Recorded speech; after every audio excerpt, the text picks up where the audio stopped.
बहुत समय पहले की बात है। एक छोटे से गांव में एक गहरी जंगल के किनारे एक संत निवास करते थे। लोग उन्हें मौन बाबा कहते थे क्योंकि वे कभी किसी से बात नहीं करते थे, बस मुस्कुराते रहते और अपने काम में लगे रहते।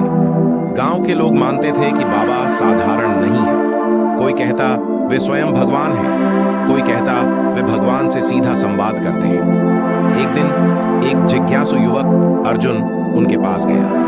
वह बोला, अगर आप सच में भगवान को जानते हैं तो मुझे बताइए, वो कहाँ छिपे हैं, क्यों नहीं सबके सामने आते? बाबा मुस्कुराए, फिर अपनी झोपड़ी के भीतर गए और एक पुराना ताला लगा संदूक ले आए। उन्होंने ताला खोला और अर्जुन को भीतर झांकने को कहा। अर्जुन ने जैसे ही भीतर देखा, उसमें एक दर्पण रखा था। ये क्या मजाक है? अर्जुन चौंका। बाबा पहली बार बोले धीमे स्वर में, भगवान को खोजने जंगलों में भटकने की जरूरत नहीं, वो वहीं है जहां तू कभी नहीं देखता, अपने भीतर।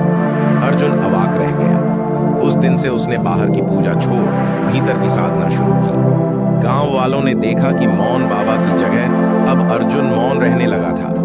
कई साल बाद जब कोई नया जिज्ञासु बाबा के पास पहुंचा, अब वह अर्जुन था और वही पुराना संदूक अब उसके पास था।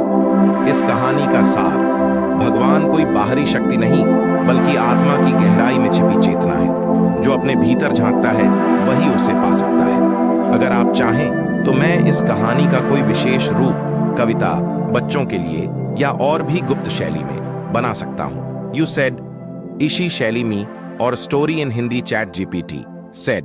यह रही एक और रहस्यमय आध्यात्मिक